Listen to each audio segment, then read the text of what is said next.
નમસ્કાર, વડિયાના વાવડમાં આપનું હાર્દિક સ્વાગત છે। ખેડૂતોની બમણી આવક કરવાના બણગા ફૂંકતા નેતાઓ અને સરકાર, સાંભળો આ ખેડૂતોની વેદના।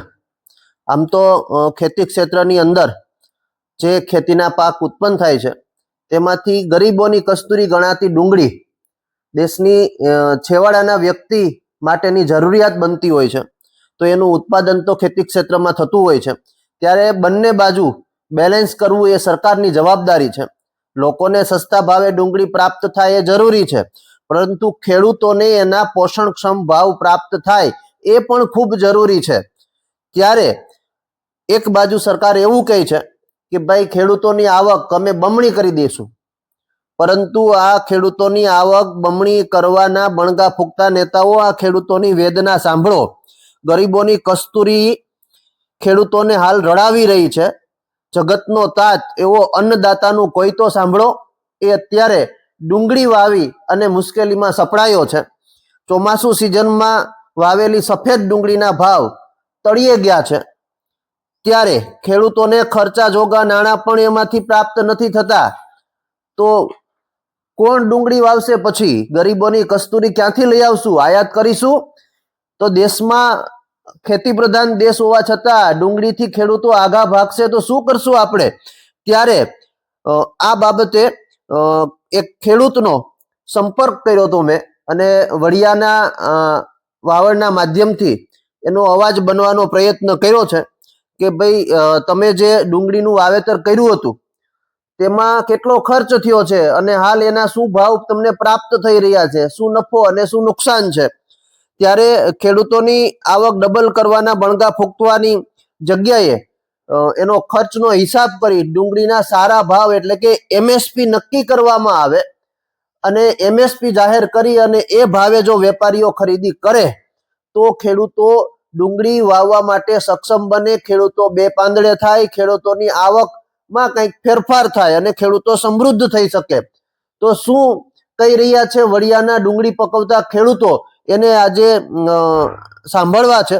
અને એ ડુંગળી લણવાનું કામ પણ આજે ચાલુ છે, અને એ ગોંડલ માર્કેટિંગ યાર્ડમાં વેચવા માટે જવાનું પણ કામ ચાલુ છે। પરંતુ એ ખેડૂતની વેદના એવી હતી કે આ ડુંગળી વાવવાથી અમને નુકસાની થઈ છે, જેટલો ખર્ચ થયો છે એટલી આવક પ્રાપ્ત થઈ શકે તેમ નથી।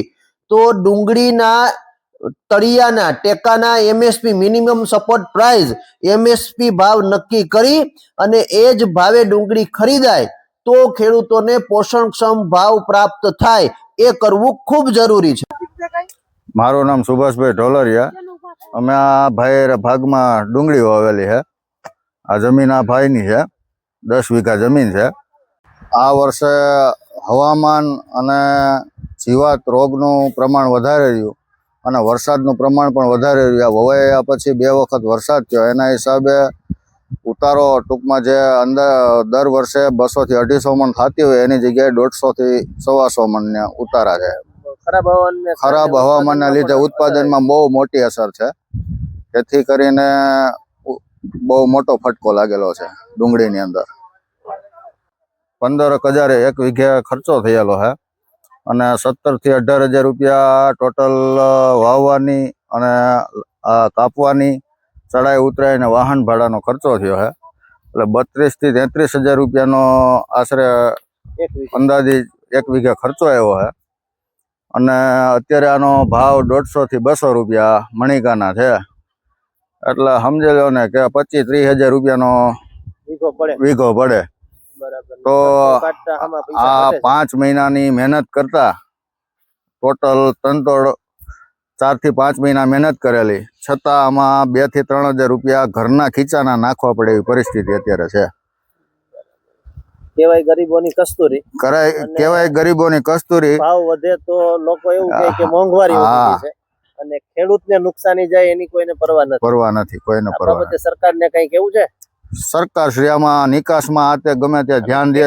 ભાવ નક્કી થાય એવું કઈ થાય? હા, ટેકાનો ભાવ નક્કી કરે તો પણ ફાયદો થાય એવું છે। મિનિમમ સપોર્ટ હા, મિનિમમ કરી દે 300 રૂપિયા સપોર્ટ પ્રાઇસ કરે તો આમાં થોડું ઘણી વળતર મળે ખેડૂતોને, નકર તો આમાં કાંઈ વધે એવું છે નહીં અત્યારે પરિસ્થિતિમાં।